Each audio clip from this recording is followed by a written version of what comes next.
Miami Dolphin fans, let me ask you something. Do you love the Dolphins? Do you think they are the greatest football team? How about the greatest show on surf? If you answered yes to any or all of these questions, then fins up and surfs up to the greatest show on surf.shop today. Celebrate the most explosive offense in the NFL with this awesome exclusive merch. From jackets, hats, shirts, and more, they have it all. Use promo code FINSTALK and save 15% on your order. Show off your fandom. Don't wait. Go to thegreatestshowonsurf.shop today.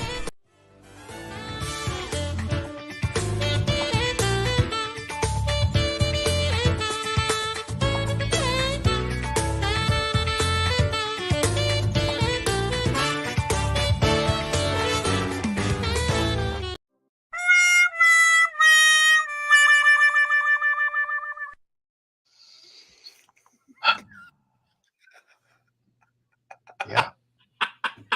Yeah.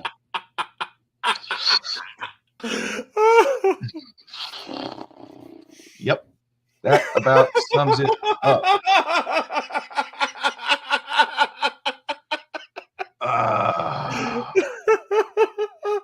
Well, hello everybody and welcome to the Miami Dolphins post-game show on the Fitz Talk Sports Network. Appreciate you all tuning in despite the circumstances. The Miami Dolphins officially out. Season is over. The Dolphins lose 26-7 in what has to be a total shit show, forgive my language, showing by the Dolphins offense, the Dolphins coaching staff, all of the above. I can't even. I'm disgusted. I'm flabbergasted. You know, look, you go in there with hope. You say, you go in there with hope. You believe you're gonna at least fight for it, try to win it. You don't. You don't. It doesn't even look like a fight. Defense. Try to look. Is she sober? Maybe. No, she's not sober. That's why she's smiling. Got Courtney in the house. We're gonna touch on everything, and you know what? I am gonna drop the link, guys, at some point during the show, because I want to hear everybody's opinions about. Yes. Evan has the floor. I'm gonna give him the floor in just 2 seconds. He's gonna go off. I'm just gonna let him. That's $5.99 I spent. I'm so sorry. Oh God, it was embarrassing. You see, that's the thing. You go in there with hope. You say, man, my team. Let's see a fight. There you go. Let's see a fight. Let's see a best showing. You're going against the Super Bowl champions. Put it up, and you laid a dud. I mean, oh gosh, you guzzled that down. And Dr. Pepper too. Holy moly. But I will drop the link in just a minute. But before I do that, Courtney, I told Evan before I roll out with everything else, I'm going to let him have the floor. God. Evan, talk about it. Okay. I honestly thought you were not going to give me the floor, and I was going to be happy to let everyone else talk. All day today, on Finn's Talk today, and on this pregame show, I was ripped. I said last week they were going to choke against the Bills. I said weeks ago when they lost to the Titans, no matter what any player does on this team, a head coach is a representation because you can't replace 53 players. Is there a lack of talent on this team? Sure. But in the end, a head coach gets his team ready to play. The Miami Dolphins came into this game, and exactly what I said was going to happen would happen. Instead of it being 20-3, it was 26-7. Who was the only person on this network who said there would be a dominating loss on either side? Me. Nobody else. And I got ripped on Twitter. I got ripped here. Everyone criticized me. And I am the head of the bandwagon. Why am I pissed? Because since last season, during the Chargers game, I told you Mike McDaniel is the worst play caller in the history of the Miami Dolphins because he does not know how to get out of his own way. The game started, they kicked the ball off, and it was a mirror image of what happened in Germany. Vic Fangio forgot the game started, and boom, down they go, pick up 7. Then we start running the ball, but then we start throwing the ball because I think what he tried to do is he tried to copycat Andy Reid's play calling. Actually, at one point, the difference was that he actually has people who can block like Travis Kelce. He actually has players like Noah Gray, and he has an offensive line that can actually block. And he actually has a quarterback who can throw slant passes. It's unbelievable. And Bobby, how many times have I said to you, the Tyreek Hill slant throw? He almost killed him twice. And he even did it when it was down 19. Okay, before we get to the second half, the game started so poorly by the Miami Dolphins. And I told you, the moment Tua threw an interception, what did I say was happening? The game was over for me. I said it live. People can criticize whatever I say on Twitter. I say it live on this show, and I go with no filter. Mike McDaniel's play calling was complete BS. I said I wanted 40 runs. I understand the game ended. 39 runs, 18 runs, 39 passes. Are you kidding me? In a game like this? And he only started running the ball in the third quarter when we were down by 2 scores? Then you're given the chance to get back into the football game, and on 2 consecutive drives, you go 3 and out. We got our first third down conversion. Our first third down conversion in the fourth quarter. The fourth quarter, we got our first third down conversion. I don't care what our talent on our football team is. You have Tyreek Hill, you have Jalen Waddle, you have Raheem Mostert, you have Devon Achane, the so-called number one offense. This is not a number one offense. You want to know why you had a number one offense? By stats? Is because of September and October. This team is garbage on every single level from Ross. So the Ross better do something because between they need a president of football operations because that's not Tom Garfinkel. Between Greer, McKenzie, and Allen to McDaniel, I want the whole team gone. I want this torn down because they promised when they got Christian Wilkins they were going to build this team up. This team was more represented and more respected by when we had Flores as our coach and doing what we had to do with him than this garbage. Mike McDaniel is an absolute joke of a play caller. Tua is a below average quarterback. Tyreek Hill, you proved today, it's no point in going and getting a star wide receiver because wide receivers don't win you football games. Quarterbacks do. Laramie Tunsil won a playoff game before the Miami Dolphins. Okay? Laramie freaking Tunsil, the guy you traded away everyone for to get all these players, has now won a playoff game with a rookie quarterback, which proves that if you get a coach, DeMeco Ryans is a defensive-minded coach. Do you see him holding the defensive call play sheet? Absolutely not, because he needs to focus on the rest of his football team. The one time McDaniel and Courtney posted it, got fired up, was on a play which now confirmed to me that if they should re-sign Christian Wilkins, I will lose my mind. He's an undisciplined loser. Why? He was lost today. He got pissed and pushed him on a play. Whether that was roughing the passer or not doesn't matter. You're the captain of that defense. You showed up and did nothing. Vic Fangio fell asleep. This game was 26-7. It should have been 42-7 because Travis Kelce dropped 2 gimme balls. Tua, literally, how many times did Tua underthrow his receiver on a 4-yard, a little slant pass? And I don't get it. You have the ball on second and inches. Let's throw the ball. On second and inches, you are throwing the ball. In the fourth quarter, you see Jeff Wilson. He runs one way, Tua throws another way. Everyone was lost. No one knew what they were doing. Jalen Ramsey got mad at Deshaun Elliott at one point again. Kader Kohu, what happened to Kader Kohu? He is lost. Eli Apple, when he got injured, I smiled and he came back. What was he doing on the field? And then no Cam Smith.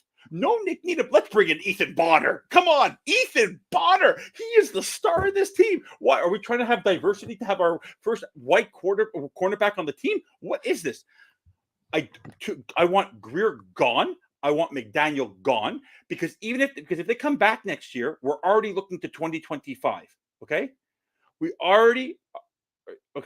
Free Smith. That's true, but I think he'll be gone too. I'd can the whole team. I'd remove everybody. I'd start from the big studs. I don't trust one defensive coach. Madison is a joke of a cornerback. Their secondary fell apart. I don't want to hear about injuries. Crossman didn't even play. Jake Bailey, what a disaster. I don't care if it's how cold it was. You're kicking the punch 20 yards. Are you? Butker was flying the ball. Butker was killing the ball. I don't care. Tua Tagovailoa If they give him 1 red cent of an extension, I'm done. I'm officially done. He did not give a crap. That interception was the same interception he threw last week. He threw it into God knows where because he's a moron. And then every slant play, he couldn't get the ball 3 yards. So run the football. No. Coming out of the half, McDaniel gets interviewed. We need to run the ball more. We need to run the ball more. He gets the ball in the second half. Pass, pass, pass. Are you kidding me, Mike McDaniel? Are you kidding me? Tua Tagovailoa proved today he will get you nowhere. Mike McDaniel proved to you that unless he goes back up, if he wants to be our offensive coordinator and go back up into the booth, fine. He is not my head coach. If he's my head coach, we will win 0 bupkis zilch. He cannot put together an overall team. Vic Fangio can run amok. He never utilizes running game. This is the number 1 offense that got their first third down in the second half, in the fourth quarter. Are you kidding me? This team is an embarrassment. And the reason why I'm upset is because I plunked down a lot of money. Everyone who's watching this show plunked down a lot of money. Chris Barker, who's supposed to is representing us and going to the Super Bowl, goes to every single freaking football game across the world, across every single season. All the money you put, and this is what they show. This is the Miami freaking Dolphins. And why I'm more mad than anything, Bobby, is you say the 2 playoffs. You guys keep on ramming in my head the 2 playoffs. All I will remember is 3-0, 3-3, 8-3, 8-8. Sneak back into the playoffs because Joe Flacco was the quarterback against the Jets. You didn't even deserve to make the playoffs. Then you don't remember the time management in Buffalo and you lose that football game. And this season, every team that was better than you lost to. You lost decisively. You didn't even show a fight. And the Dallas game was a goddamn freaking fluke. I don't care what happened in that game because they were a team that was already struggling as a home team, an away team on the road. To win against good teams. Now this year, you have the best opportunity since 2008 to win this division. We talked about the fact that they clinched a playoff spot weeks ago, and you finish 6th. You are 3 games ahead of the Buffalo Bills, and you finish 6th and out of the playoffs after 1 week when you have teams like the Houston Texans who literally were in the Deshaun Watson hell a year ago, and now they're past you. And you started this rebuild 4 years ago. Mike McDaniel was given talent. He was given talent. I don't care if he says, I don't care what you and anyone says about Tua was forced on him. He didn't have to commit to Tua after the season. They chose to give him the 5th-year option. Greer just didn't give it on his own. He had to go see McDaniel and have a conversation. Is this your quarterback for next year? He also gave up on Tua. I don't know if you noticed that. The way that Tua was throwing, he gave up on him until the game was out of hand because these little slant passes and this little nonsense was garbage plays. They didn't make any sense. This team, I've gone for about 12 minutes. I haven't even read the comments. I'm sure people are making fun. This team, I feel bad for Ray. I feel bad for you. I feel bad for every single player. I feel bad for Hank. I feel bad for Vogel. I feel bad for Thirsty. I feel bad. When Mike Brown, okay, I'll give you where I stand. Mike Brown, okay? When Mike Brown, how positive is Mike Brown, Bobby? How positive is Mike Brown? When he says, go get Caleb Williams? When people like him are, and also when I hear that Dolphins Thirsty, I love Rob, is saying, oh, we're so far behind. We're so far behind. Where were these people last week when I said we were already behind? Where were these people? Or why are people waiting till we actually lose? Steve Malloy telling me, let's wait to see the game. I don't have to see the game. Mike McDaniel proved to me and everyone, if no one, after today, I'm telling you this right now, if people are not believing what I've been telling you from about Mike McDaniel since the Chargers game last year where I saw where the writing was on the wall with him, and now and I said weeks ago after the game against, when was that game? I said it around the Chiefs that Tua was not the guy. When he dropped that pump, like he was not the guy with those turnovers. I said I was done with both. And that Ross, my fellow Jew, the guy's been an owner forever. The guy deserves to try and win something. If he goes back with this next year, he's wasting another year. I'll put it to you this way. No matter what, if this team somehow comes back status quo next year, this team will not matter to me till the playoffs. You will all be on these shows. I'll talk about the team, but I will predict a loss for every game because this is a joke. This is an absolute, utter joke. What does the regular season mean? Tua did not care today. He did not care that these throws, he couldn't make pitch throws. He couldn't make pitch throws, literally to somebody who was it's like, maybe Bobby, I don't know if you ever know this when you play baseball, if you played baseball when you're younger. When the person has the ball at third base, sometimes they're more comfortable throwing the ball to first base than to throw the ball to second to get the double play because they think they're going to overthrow the receiver. Tua underthrew receivers. He overthrew receivers. And the only reason we got points today, I don't care about the win, is because of Tyreek's adjusting because Tua did not have the arm to throw the ball. Every ball that Patrick Mahomes threw today was over people's heads because of the win. Tua's were because of the win. Why? It wasn't the win. It was Tua's arm. It was Tua's arm. Tua is not him. This guy is a great quarterback when the pressure's not on. But then December against the Titans, against the Ravens, against the Bills, and now against the Chiefs, the guy sucks. He does not belong. He is going to malign like a Derek Carr. He'll be there. He could be a Ryan Tannehill. Go work on another team. Get a running game. Make sure they run the ball. Like if he went to Tennessee and he had Derrick Henry, he'd be a great quarterback. We'd be bragging like him, like Ryan Tannehill. Honestly, what is he more than Ryan Tannehill? And I'm sorry. After I do this rant, he will now be referred to me until he's fired as Mike Gase because that's what he is. He looks, and he finally gets mad on a play that was a penalty. I'm sorry, it was a penalty. And Vic Fangio, it's time for him to go to the nursing home because I swear to God, the people he was been playing with, I don't care what the depth is. I don't care about the injuries. Christian Wilkins' discipline, that's on you. Cater Cohu's inability to do coverage when he was better last year with Josh Boyer is on you.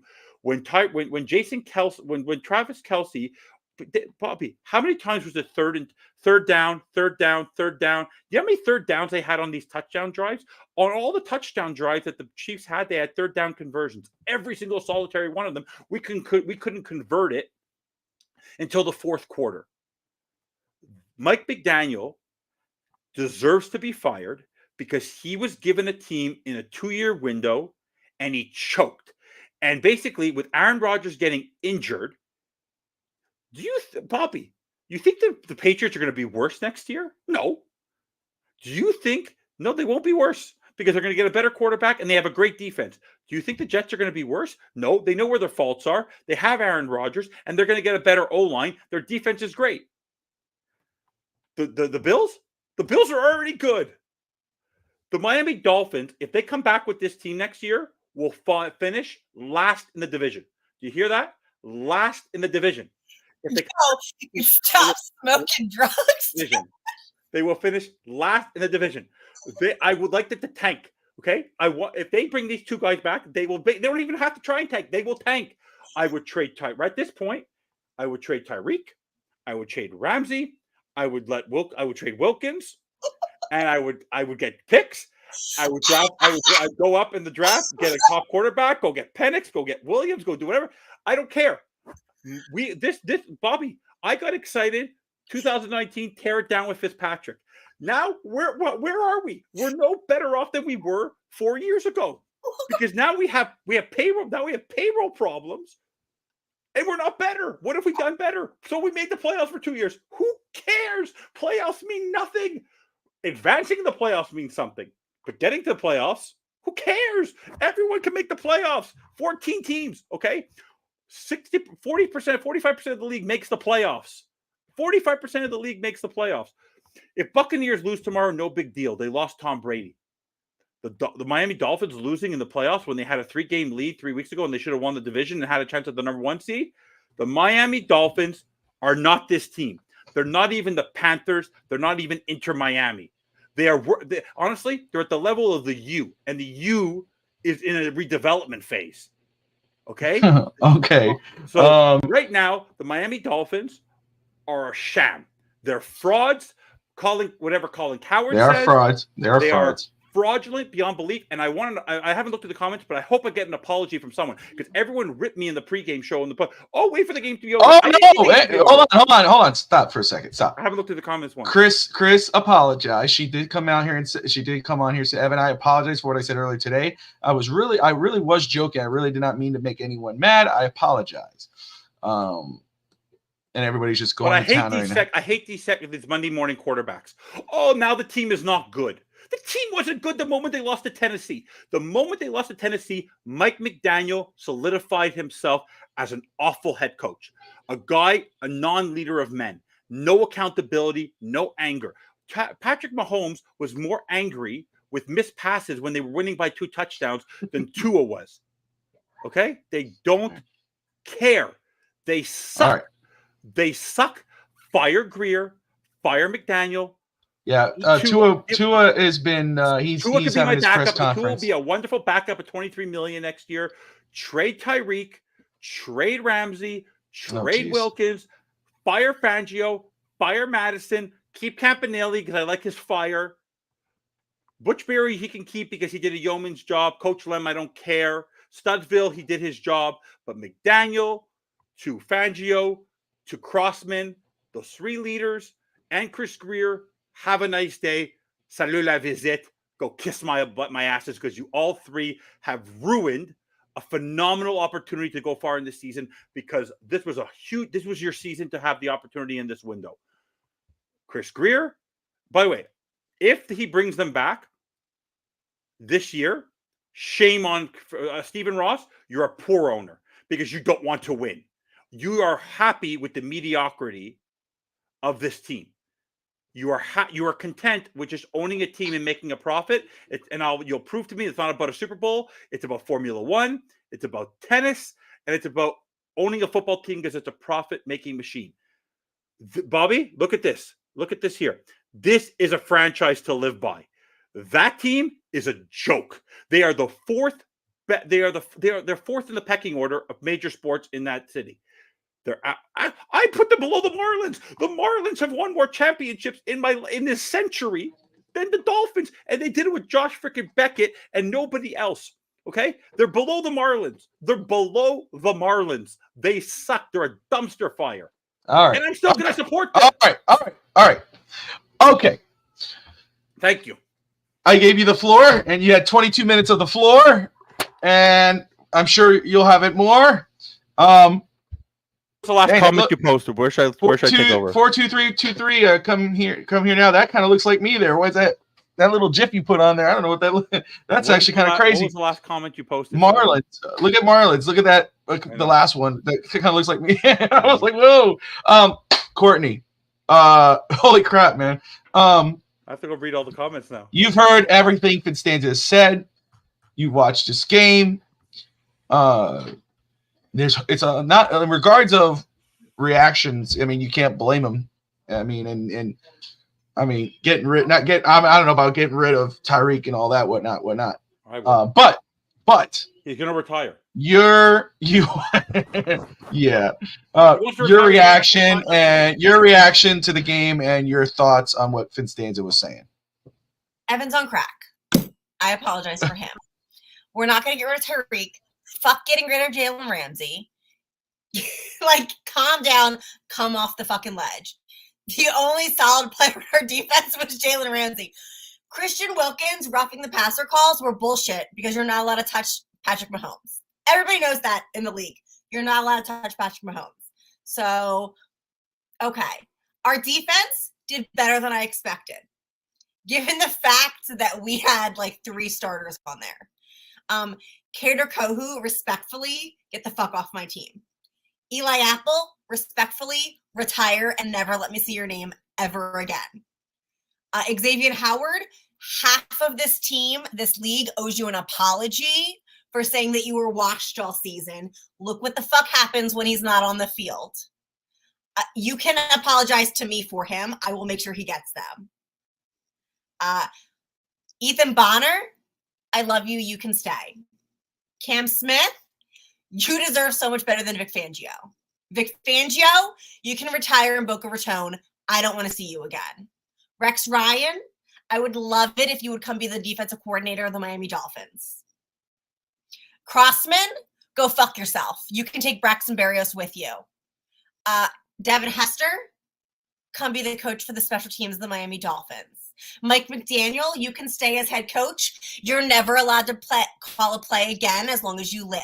You can draft them up, give them to an offensive coordinator who knows how to manage the game and call the plays. Devon Achane, I am so sorry they stopped feeding you the ball. Tyreek Hill, I'll let you slide. Tua Tagovailoa, learn how to make simple 5-yard passes behind the line of scrimmage or get the fuck off the NFL. Who else do I want to go after? Patrick Mahomes, I think you're a bitch. Travis Kelce, I like your girlfriend. Other than that, I mean, what else is there to say? We played how we thought we'd play. McDaniels, literally, I tweeted this. 5 plays he knows how to call. Ready? Ready for this? Red zone fade. Bubble screen. Deep ball to Tyreek Hill. Run up the middle. Slant behind the line of scrimmage. Show me another play that he has called since the Denver game. That is it. That is his innovative play calling. That's all he knows how to play.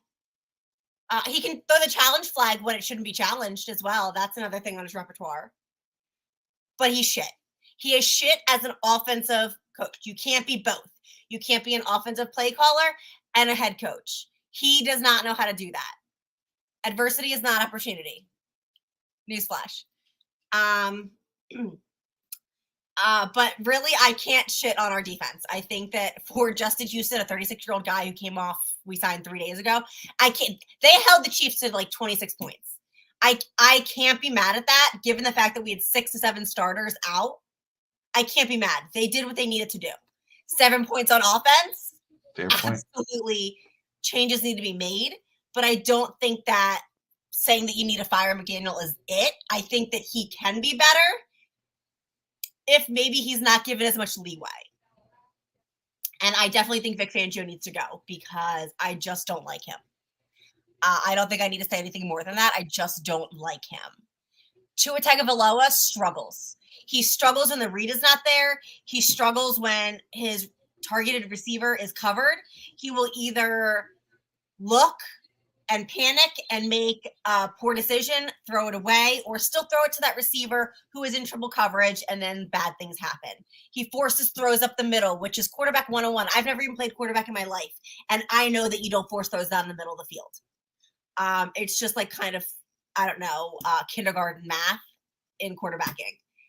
I'm not sold on Tua. I don't think we give him the 5-year option.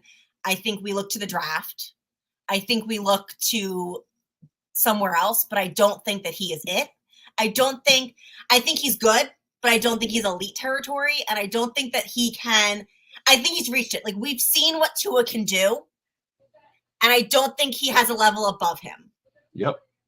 And I don't think that means a loser because he's still an elite in the range of quarterbacking. Like, he's still good as a quarterback.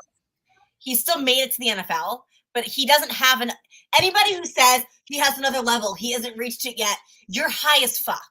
And sober up and come talk to me. I'm sorry, I'm cursing a lot. You're on drugs. He is not. This is what he is. He's basic. He's like a basic Starbucks girl. You know, that is the equivalent of Tua in the NFL. He is a basic Starbucks girl. What you see is what you get. There is not much going on behind the scenes. So let me. I want to stay on that very quick because I said it last post game and I had some people in the comments after the show coming at me because I said Josh Allen versus Tua. We saw last week and we saw it this week again. I'll say it again. We saw the difference in this game to me, and it's bigger than that too because Evan stated the fact, and I'm not going to argue that. But to me, and I said this to Evan in a text message, the difference in this game: elite quarterback against a good quarterback to an average quarterback. That's what I said. And yeah, I'm not going to say Tua's bad quarterback. He's done some elite plays. He's there, but that's all he is. We know his ceiling. We've seen it. Let's end the discussion. But look at his passing yards. He's a passing yards leader. Come on. We know that's from the first half of the season. Evan said it earlier. It's facts. Because look at the last 6 games now. What has he done? Nothing. He almost killed Tyreek Hill again. Overthrew him through that interception. Like, what the hell was going on there? I think the conversation has to end. You know what he is. Stop pretending he's anything more. He limits, and I understand the knock on McDaniel. The play calling was ridiculous. To a top 15, maybe. Yes. Okay. The play calling was ridiculous. Can't argue with Evan there. But I honestly believe Tua limits Mike McDaniel's playbook. I think Mike McDaniel limits his own playbook. I think that Mike McDaniel sucks at play calling. I think that he doesn't pay attention to the game. He forgets what's going on. He doesn't know what down it is. He loses all of that. Fourth quarter, and people were fighting with me with this on Twitter. We stopped running the ball. And it was pass. And people are like, well, look at the play clock. Yes, but you have the league's leader in rushing yards. You have the league's leader in yards after the carry, rushing, like Achane with his yards. And you're going to try to have Tua forced to throw the ball? No, you give it to those who can prove it. And it's those, and then, I'm sorry, but you keep giving the ball to Achane and Mozart up the middle. Our offensive line's not built like that right now with all the injuries.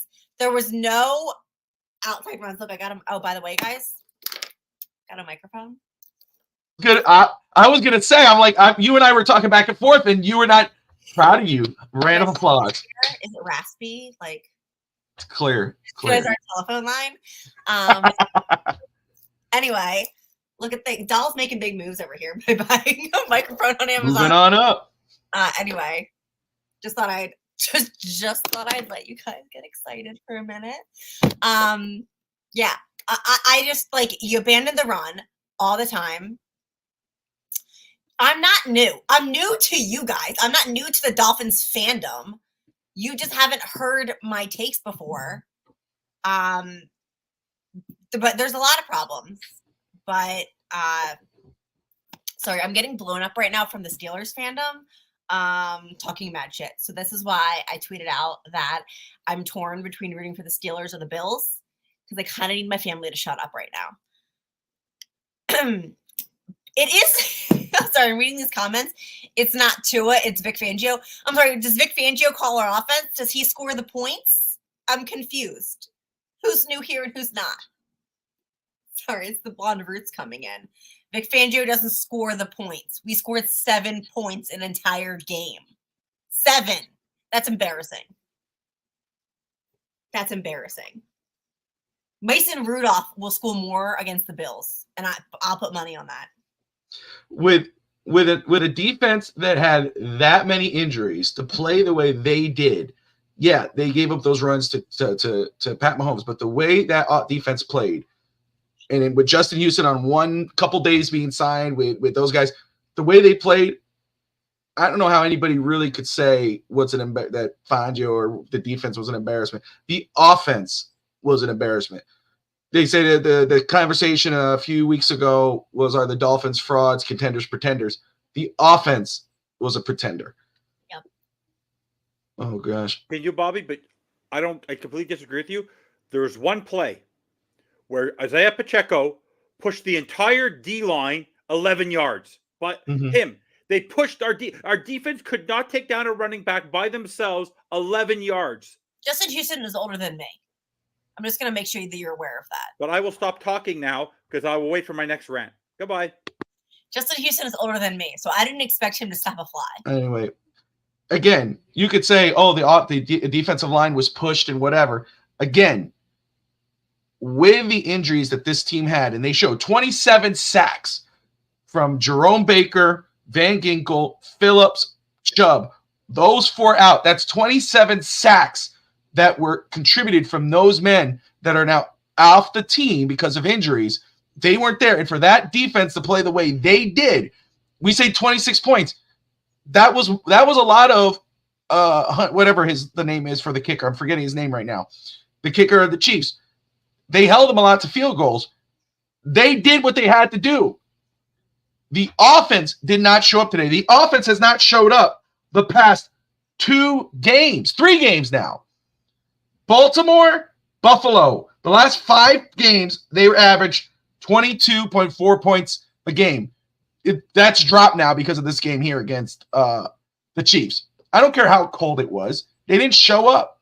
So, yeah, it's all epic. The whole team failed. The season is a failure. I don't care about passing yards leader. I don't care about rushing touchdowns leader. I don't care about receptions. I don't care about the number 1 offense. I don't care about any of it. 11-6.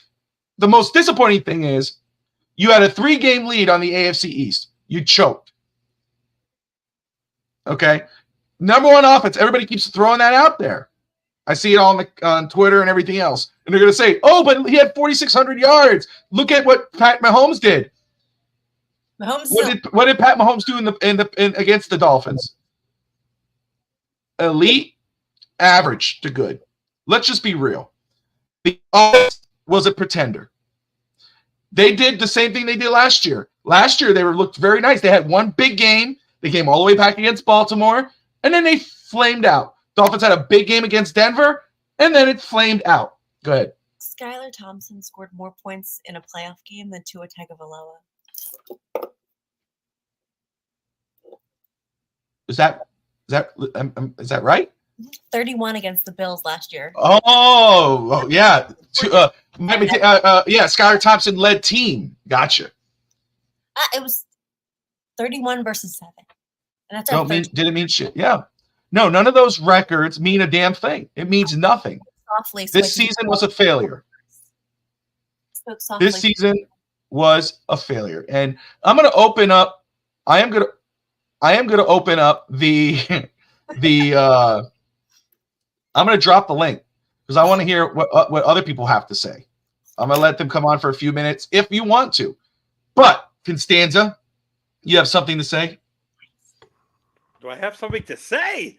You have something to say. You just said you had something to say. I am not on crack. I'm on a diet. It's okay. I'm trying to lose weight. I want to look as beautiful as Courtney. But let me just be very clear about something. Bobby, where do you live? Franklin. Nashville. What team plays there? We're not going to give out our personal address on the internet. Come on, let's be safe. What football team plays there? Titans. The Titans a couple years ago traded for a quarterback that we were sick of after 7 years because he was an average game manager. What was his name? Ryan Tannehill. That's your definition, not mine. Okay. He's a game manager. Okay. This is a guy who was given a coach who knows what the heck he's doing, who's not holding a play call sheet, took Derrick Henry and Ryan Tannehill, utilized the running game, utilized the skill set of Ryan Tannehill when it mattered, and went to an AFC championship. There are situations where you have to know what your limits are. Mike McDaniel made a conscious decision to keep Danny Crossman. He made a conscious decision to hire Vic Fangio and give him full reins. He made a conscious decision to keep Tua and agree with Greer that he deserves his 5th-year option. Mike McDaniel chose to abandon the run game again today when he physically said on television, we need to run the ball more, but let's throw the ball 3 times on the first 3 plays, getting the ball into the half. Let's do that. Oh, Tua can't make the throw 3 feet next to him. Let's keep trying it till he actually gets it. Oh, Jalen Waddle is injured. Let's throw him a lob on the sideline so he can almost get crushed. He moved out of the way. Mike Gase is a joke. He is as bad or worse because Adam Gase didn't have the expectation. I was like, wait, oh no, I didn't remember Mike Gase did not have the expectation. Adam Gase did not have the expectations that Mike Gase did. He wasn't given these players. We have had more success with Tony Sperano, Dave Wanstead, and Adam Gase and Brian Flores. People are saying that Mike McDaniel is a bad. Mike McDaniel's had more talent, has had more talent on this team since John Shula's of the 90s, or maybe Jimmy Johnson when he had on defense Sam Madison, Patrick Surtain, Jason Taylor, and Zach Thomas, and he had a little bit of Marino. But what happened when Wanstead had it in the playoffs? 62-7. That was Marino's last game. Tua Tagovailoa will get us nowhere. And as long as you all believe that Mike McDaniel will get us somewhere, If he has the play call sheet, we are wasting our time as fans. Any money we put towards the Miami Dolphins is a waste of money. And I'll tell you this right now. Next season, and I will do my shows because I love the Dolphins as a team. They've been my team since childhood. But next season, if they come back with Tua, they come back with Greer, they come back with McDaniel, next year for me is what a cousin of mine once did. He basically didn't focus on that team. It was just a waste of a season for him until they make a change. The Miami Dolphins, as they stand right now, they can't go get players to make the team better. All they can do, they can't be better next year. They can't go add players to make them better. They can't. They don't have the cap space. And you can't rely on Chris Greer to go do it. All I could say is that the Miami Dolphins right now are a shit show of gargantuan proportion. They are as bad. They need to go back to the studs because this rebuild got screwed up fast. Because what they should have done last year, Bobby, is hired a veteran head coach. Because I can tell you this right now, Belichick coaching this team today with the talent on this roster, no matter what the injuries, Randy Reed flipping the script, there's a different mentality. There's a reason why the plays work for the Chiefs. The Chiefs don't have better talent on that team. It's the coaching of the team. On offense, as an overall whole, Kelsey and Mahomes are better. But name me a receiver. Name me an overall team. The concept, when you have Tyreek Hill and you have the Teron Armstead, you have those players, we should be able to do. And Jalen Waddle, you have better receivers. We didn't utilize it anywhere. Where was the jet sweeps today? Like, where was the play? Where was Jeff Wilson? Where was Chris Brooks? Hold on, FinStanza. Let me. We got Cap for life in the house. He has entered the room. Hi, Cap. And Cap, brother, how you doing, man? And your thoughts on the game?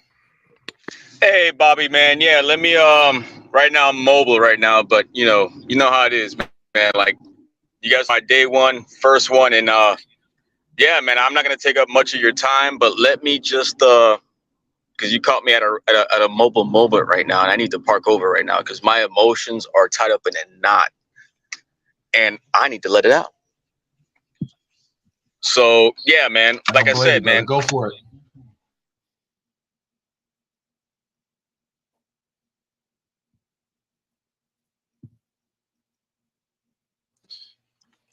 You're muted. You're muted, Cap. You're muted.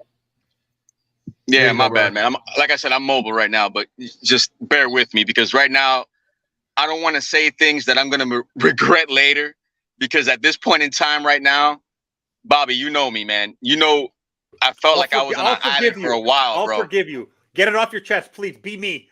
Get it off your chest. I love no. Get it off your chest. Come on. No. Evan, look.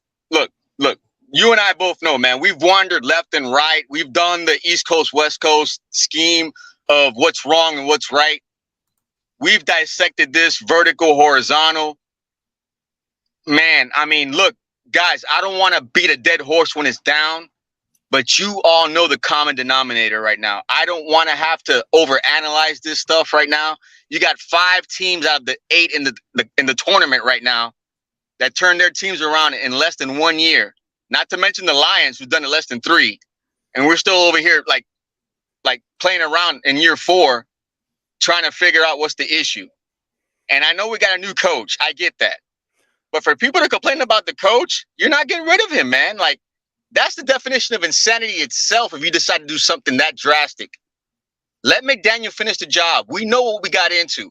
You guys know what you got into with the quarterback. I don't want to hear jack shit, and I don't want to curse, but let's call a spade a spade. Like, at this point in time, look, man, look, we cannot keep doing the merry-go-round of hiring different people, hiring different GMs. You and I both know we're stuck. I'm sorry, we're stuck. This is what we got into. You guys want a new coach? You guys got it. That's it, plain and simple. If you guys are willing to pay Tua, look, man, at this point in time, I'm not going to argue with you. If Jordan Love's end up performing better than Tua this week, right now, and he ends up getting paid more than Tua, it is what it is. But from what I've been hearing, he's going to stay here, and he's going to end up getting more or less above the Daniel Jones contract. So like I said, man, like, it is what it is, man. This is what we wanted. This is what we got. And unfortunately, right now, until Tua turns the corner, and like I said, this is year 4, and we're all complaining about year 4. I know people don't want to have the microwave society, even though I want it. And Tom Brady, all right, and the Rams did it with a microwave type of deal. I get it. You guys want to do it the right way, and I'm on board. I'm not going anywhere. But I just hope that all these Alabama fans that haul ass and leave us behind, all right, remember that we are all we got right now, all right? Because there's going to be a lot of people jumping shit. All that publicity stunt, jumping from stream to stream to stream to stream, trying to get that clout. You're going to find out who's real and who's fake right now, who's all about the logo, bro. And right now, unfortunately, we got to deal with this, guys. I'm sorry. Dude, yeah, man, you're not wrong, brother. You're not wrong at all. And that's the thing about Dolph. It's a shitty predicament, and I understand. Like for me, in regards of the McDaniel talk, and I know FinStanza's brought it up, and I understand. Again, every fan has a right to fan any way they want. You want everything blown up, blow it up. You know, you don't want to blow it up, whatever. The fact of the matter is, 2 seasons in a row, one and done, which that's how many years now, Evan? 20. It's going to be 24 years. It's been a while. Yeah, it's been a while. 24 years since the Dolphins won a playoff game. Now, you know, and one question. I want to ask all 3 of you a question. You know when Tyreek Hill? I don't know if you know this. When does Tyreek Hill contract really get bad for us? Do you know when that happens? In 2025, it's a $90 million cap hit. So unless they figure something out, next year's pretty much his last year. And he said that after that year, he's probably going to go into video games and Soul Runner. So are you telling me that the opportunity for Stephen Ross, who personally, until I knew what was going on with Flores, as a defensive coach, I didn't blame him for what he did. I didn't think he could better an offensive staff, but on the defensive side of the ball, he was bang up. Him and Gerald Alexander were great. I had no problem with him as a defensive head coach. I just had trouble with him developing a staff, and I wanted something else to be figured out there. When he got fired, Bobby and I were dead set on a veteran head coach. Did I like Mike McDaniel with the pizzazz? Sure. I was not static when we got the hire. I was happy we got an offensive-minded coach, but I wanted a veteran, because if you're going to go try to build up on this rebuild, why are you getting a new head coach again? That doesn't make any sense. If you're the Houston Texans and you're rebuilding, or you're the Detroit Lions and you're rebuilding, fine. Go get a coach who might be younger. But even Dan Campbell had more experience than. By the way, Bobby, do you think Dan Campbell's team would have been so unprepared? Come on. No. This is a joke. Yeah. Mike McDaniel not going anywhere, guys, is a waste of next year, and you're wasting Tyreek's last year. No, bro. I'm sorry. This is how it's going to change. You guys are going to like it. And unfortunately, right now, unless it's hardball, which is that's the exception to the rule, like right now, about change right now. Everybody just wants to hear Let me ask how the contract is going to benefit the team. And that's sad at this point. Bobby, I know you and Brett. If you could fire Chris Greer right now on the spot, you'd fire him. You guys wanted him gone. It's not going to happen. It's not going to happen. No, I'm just saying. It's not going to. I know that, but I'm asking Bobby a question. He wants Greer gone. If you get rid of Greer, you have to get rid of McDaniel, because there's no more of this half-ass crap. And I'm telling you right now, next year we're not going to be better. We're going to be worse, because the Jets are going to be better, the Patriots are going to be better, and the Bills are going to be better. Neither of those teams are getting worse. So let me pause you right there. Let me just pause. How do we get better? Hold on. Let me pause you for a second. Let me pause you. Let me stop. And I understand the line of thinking Cap is saying, because we've been down this road before. We know how it's going to play out. You know, first of all, Greer should be fired. Evan, you know what's going to happen, Evan, Bobby knows it too. Evan, you know what's going to happen, Evan. I know what's going to happen, but doesn't mean I have to but it or like it. I will say, look, again, Greer should have been fired when Flores was fired. All right. And a lot of people, and Evan, you did it to me during the season 2 when we were on Winter. You're like, are you ready to apologize to Greer? And what did I tell you? What did I say? Is the job finished? I did it on purpose. In the words of the late, great Kobe Bryant, is the job finished? Is the job finished? No. It wasn't finished. And look how it played out. So that's my thing.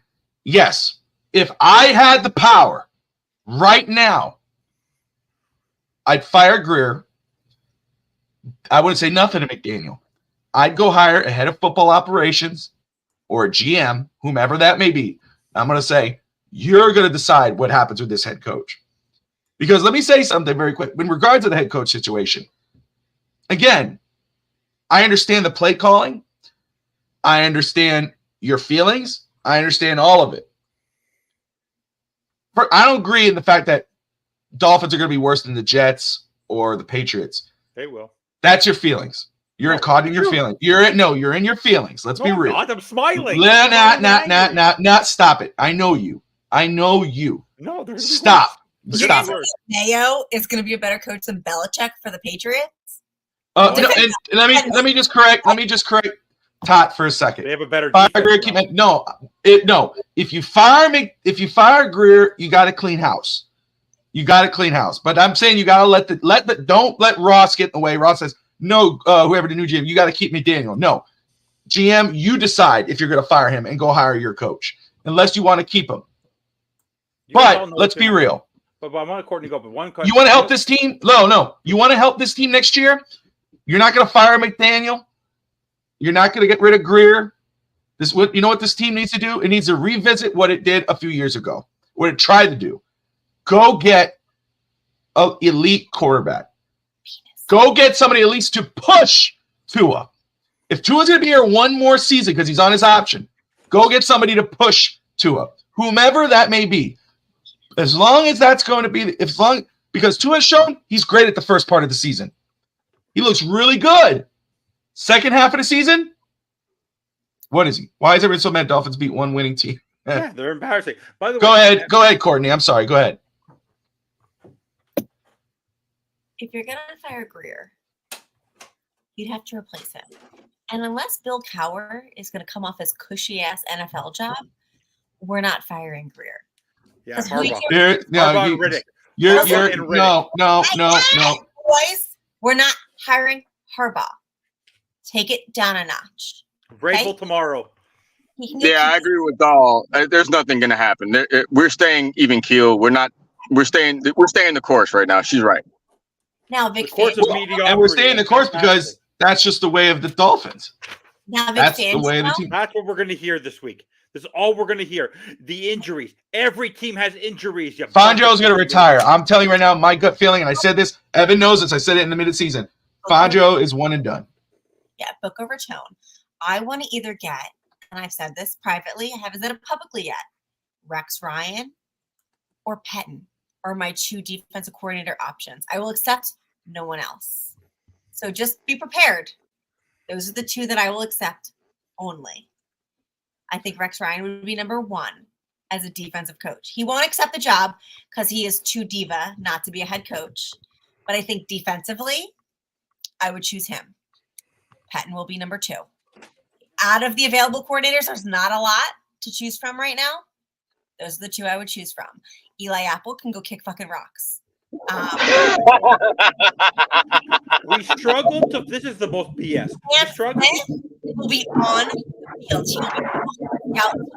We will not play zone defense next year.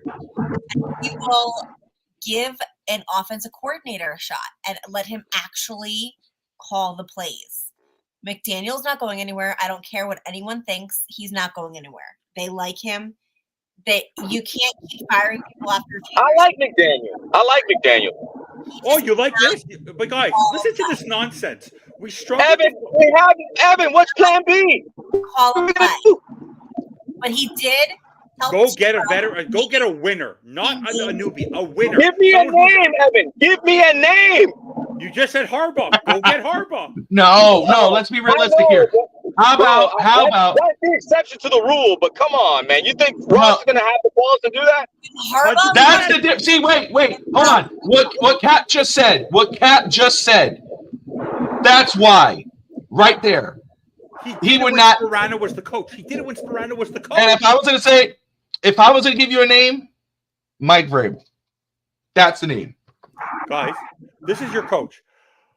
I think everyone has to get better because if you're not getting better, staying the same is just getting worse. It's a I agree with you, but they're not going to do it. They're not going to do it. No, I'm trying to repeat what McDaniel's saying. I know, but you're trying to speak logically, and His the Dolphins comments are BS. Organization He right now. coddles these players. Listen, and I want to throw this. Neil's going to join us in just a few minutes. My apologies to Neil. What a waste of money. Hey, come on! It was an For him, I'd like to. They should give him a refund. Hey, shout out to Neil, bro. That hey man, that's a diehard right there, bro. Hey man, the energy, man. I hope he flow that energy, bro. I mean, towards the fans, because the fans like gave that energy towards him, man. Shout out to him, bro. Hear me out. Can I be the GM of the Dolphins? By all means, please. It's a woman hire, so if they don't, that would be discrimination right now, right? As long as you're hired. It's a female hire right now. Honestly, I think I can assess talent a lot better than Chris Greer. And you want to keep Chris Greer. Fantastic, guys. You just said that, but you want to keep him. Guys, keep them. Fine. It is what it is. Literally right now, temper your expectations that that next year we'll finish 9-8 or 10-7. And we'll make it to the playoffs. We'll lose on the road. That's it. How are we better next year? Tell me, how are we better? You have to re-sign Wilkins. You have to re-sign Connor Williams or find a replacement at center. You have to decide what you're going to do about Armstead. You're probably going to have to keep him injured. Then on the secondary, you're not going to have Howard. They're not going to re-sign Howard. They don't believe in Cam Smith. They don't believe their linebacking core is a mess. What are they going to do about Van Ginkel next season? But Cap, they're going to have to find linebackers to cover for Phillips and Chubb. This team is going to be a dumpster fire. So if they're going to suck next year, because they're going to have injuries on the defense to begin with, go trade away some of your key talent and start over. At this point, you're not winning a Super Bowl with this team next year, and you're going to lose Tyreek in 2 years. So what's the point? Stop. Hey, you don't say that. You don't say that, all right? Oh, God. Listen, again, you want to get this team to – first off, it's very hard getting off those contracts. Let's be real, okay? There's a few players we can, but realistically, you can't get off of that without a big hit. Go get a legit quarterback that can compete with Tua. They're not going to do it, Bobby. They're not going to do it. Yes. I'm just saying, whatever, we could say they're not going to do it, and they've shown they wouldn't because, they're just going to be, they want to coddle him. But the fact that I'm just saying what they should do. They have an investment. They want to cash out on their investment. They're going to pay their investment. They're not going to show that they're wrong. They never do. Okay, I want to make Courtney feel better. Who had these stats? 199 yards, 1 touchdown, 1 interception, 7 points. It's going to be Penis. That's Tua. Oh, that sounds like. And who had 220 yards, 1 touchdown, 2 interceptions, but 31 points? Our third stringer. Tyler Thompson. Wow, really? I don't want Tua though. I want Penis. Tua's passer rating was 6. You talking about Penix? Is that who you keep? Is that who you're? Yeah, you are. Would you get your mind out of there? Bobby, hey, take me with you. Take me with you. Take me with you. Bobby, Penix Jr., bro. Why not, bro? Bobby, can I ask you a question? Yeah. Would this team have been better prepared with Brian Flores over Mike McDaniel after what you saw today? Go back. I said that last week. Defensively, didn't they have just one practice this week? Yeah. Isn't that what I saw? They ran the ball 18 times in the cold. They ran the ball 18 times. Hold on, Evan. Hold on. Go ahead, Courtney. They had 2 practices, and they made it a bitter 50 degrees in their stadium. Chiefs outcoached us. Outcoached us. Wow. Okay. The Chiefs outcoached us. Mike McDaniel. That's the best comment you made all year. The Chiefs, of course, they outcoach you because you're not a good coach. You're a good offensive coordinator, play designer. You're not a head coach. You're not a head coach. Demote the bastard or fire him. I don't care. So we're waiting on Neil to come in. We got Cap for Life in the house. Do you know what the sign is, Bobby? You know what the sign is that the team sucks? Weren't we supposed to have another co-host tonight? I guess he's all in his feelings tonight. Where's Vogel? I don't know. Where's Thirsty? the homers of this team don't have the ability to come on here and make a Leave them comment. alone. Let them be, bro. Let them be. They're sleeping Leave right them now. alone. Why? Let them be, bro. I got roasted this week. Everyone roasted me for picking the Bills. Everyone roasted me for taking the Chiefs. I said this the day we lost, when we started losing. We lost 48-20. Then we lost 31-17. Then Tua's fumble in Kansas City. I go, Mike McDaniel has iRobot and he's malfunctioning, and he can't get the robot to work. Evan, am I not enough for you here? Do you need thirsty in them? Am I not enough? You're the best. My point, no, because these are the homers who told me to wait till after the game.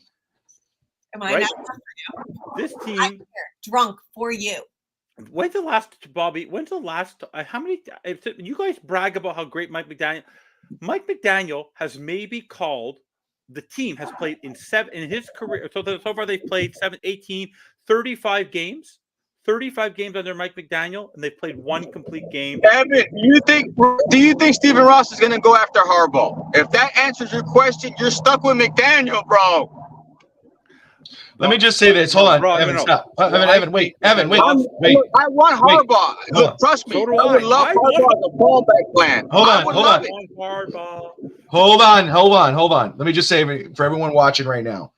Okay, and I appreciate everybody tuning in, man. We have 100 people watching, and right now we have there were 100 and some odd people watching. So I just want to tell everybody who's watching, thank you so much. You're watching Dolphins Postgame show on the FinStanza Sports Network. How are you? Listen, we're at 73 right now. It looks like, and there's only 23 likes. Do me a favor, guys. I'm gonna play like my friend Miss Fins. Go ahead, hit that like button, share right now. Come on in if you want to share your thoughts on the Dolphins. Don't just stay in the comments. Pop on in. Tell us what you think about the team, what you think about our quarterback. You know, what the hell is going to happen. FinStanza says it's going to go down from here. What can the Dolphins do to get better next season? Yeah. By the way, I lied. Only 14 Listen to their fan base for once. Tua ran 4 times. Yep. Tua ran 4 times. Sorry. The running backs only got the ball 14 times. Pathetic, Mike McDaniel. You're a loser. It's a freaking cold. You ran the ball 14 freaking times, you loser. What a loser. Deserves better. This team deserves better. The fan base deserves better than Mike McDaniel in this. Yeah, bro. We all deserve better, bro. Like I said, those diehards, all of us, everybody that puts time into these podcasts, the streamers, bro, like all of us, bro. Like the consumer, bro. Like, come on, bro. It's been too long, guys. Come on. Let me on. That's why I think Ross is going to go bananas Monday. I just think you should let me on the field. Let me call some plays. Wouldn't you rather see me on the field anyway? Hey guys, we got the one and only poor Neil Cordero is here in the house. Look at him. We can see your face. Hey, Neil. Hey, good job, bro. Good job, bro. Shout out to Neil, bro. Hey, you look orange as hell right now, bro. How are you? Can you feel What a night. Can you feel your feet? That's the most important thing right now. You know, there was a time during that game that I was really worried about my feet because it started to get really cold. Even standing on top of the cardboard, I started to not be able to feel my feet. And so I was kind of like, damn, like I'm getting nervous here about my feet. But then halfway through the third quarter, my feet started to come back a little bit. And so I stopped getting a little nervous and I was like, all right, I'm going to make it through this game. But there was a time when I was like, am I going to really sit here in the fourth quarter? But I did. I sat there. I saw all the zeros. It was what it was. You know, you guys watched it too. You know, I think one of the main things that I noticed about this game, and you guys probably talked about it already, but it just appears that they are trying to do this thing, and they've been doing it all season, where they want the defense to dictate what the offense does. So McDaniel will wait. He'll look at the defense, and then he'll go ahead and put the play out there. The players will go to the huddle. They'll mess around in the huddle a little bit, and then it'll be like 10 seconds on the play clock before they come out of the huddle, and then they do the motion. And by the time the motion's done and Tua's processing the offense, there's like a second left, and he's got to hurry the snap, and it all just goes to complete shit. I mean, and that happened way too much in this game. Way too much. It seemed like every single play they were running, they were hitting the 1 second, 2 second, and you just can't do that, and that's been happening for the last few weeks, and I think that's like a fundamental flaw that this team on offense has really created for themselves and has not been able to overcome. That and the fact that Tyreek Hill is basically our only playmaker on offense. And Waddle, God bless him, was not healthy. He couldn't do anything. I mean, on the sideline, he's limping. I mean, he wasn't there. Mostert wasn't there either. He was hurt too. You could see it on him. They can't run the ball up the middle. And I don't know what it is, but there was no way they were going to run the football today. And the Chiefs did a really good job of stopping that. And it got to the point for me as a fan when I was like, when the score started getting away from them, where it was just like, the running the ball just isn't an option anymore because it's just not effective because they want to do this outside zone, but everybody knows that's where they're going, so they just can't do that. So then when they try to run it up the middle, I don't know if the blocking's not good enough or the running backs aren't good enough to do it, but they weren't getting anything up the middle toward the end of that game. And then Tua, God bless him, but he just Neil, I know you're an advocate, Neil, I know you're an advocate. What do you do at this point, Neil? There's a lot of problems on offense. There's a lot. I don't know what to tell you. I don't think I don't think it's just a one solution. I don't think it's just you fix one thing and everything's better because there's so many issues right now. I mean, every time he drops back to pass, there's nobody open. They're not open. And so a lot of that is probably because of the fact that Waddle was hurt and they need another playmaker. But, they're not the only person who can get separation is Tyreek, and they're not going to let him. So then the pass rush too, man, they were getting to him. They were on top of him for most of the game. And then, he had some bad misses for sure, no question. But I would say a lot of the issues were that they were on top of him, a lot of the time, rushing everything. And again, Berrios, that dude doesn't get open. Cedric Wilson, Tua missed him on a slant when the game was already over. But when the game was still in hand, he wasn't getting open, I mean, and maybe I need to go back and see things. Maybe I'm missing things. But from my perspective, I just didn't see anybody getting open for him. And then the other thing that I want to say is on defense, the defense did a good job of bending and not breaking until the very end. But they were just keying in on Cater. I mean, they were finding any guy on Cater and throwing the ball to him. And then for some reason, Jalen Ramsey was not shadowing Rashee Rice, who was the only one that was doing anything for them. And I don't know, that was frustrating as well. But it just appeared that the defense just let Mahomes do everything up until the red zone. When they solidified themselves in the red zone, but there was no pass rush, and obviously that's because all of our pass rushes are hurt, right?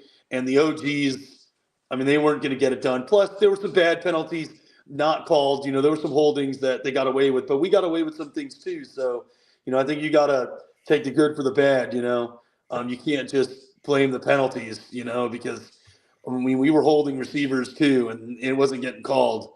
And I had Chiefs fans in my ear about that, But, I mean, I would just say that this team offensively has a lot of problems with the scheme and the fundamental way it wants to operate.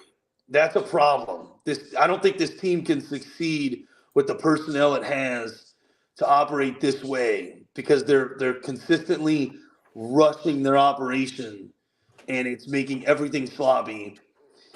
They're not able to run in between down the middle, which I think makes them too predictable when they do run the football. And, I don't know what happened with Achane. He disappeared, after the first quarter, I think. Maybe he No, got hurt and we the don't running know game about it. disappeared in the second half. The running game just was non-existent in the second half. It disappeared. Whose fault is that? That's on McDaniel, not Achane. I will Hey, take no Neil. Achane slander on this Neil. channel. You didn't get to hear this, but someone got interviewed at the half. His name was Mike McDaniel. What do you need to do better in the second half? Oh, we need to run the ball more effectively. Hey, Neil, what did you see on the first drive coming out of the half? How many runs did you see on the first drive? Any? No, they didn't run. You were sitting there freezing your butt. You know when they got their first third down conversion? You know what quarter it was?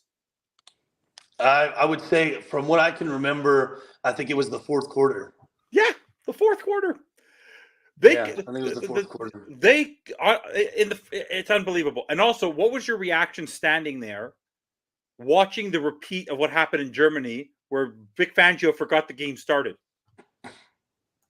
So I wasn't, watching them, methodically just drive it down the field and score. That hurt.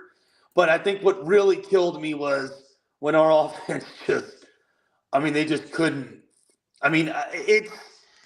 I put some blame on the defense for sure, no question, because, we got that one lucky touchdown to Tyreek, and then, and great play by him. I don't want to take anything from him, but that ball was a duck, unfortunately, and it's amazing that he was able to make that play and take it into the end zone.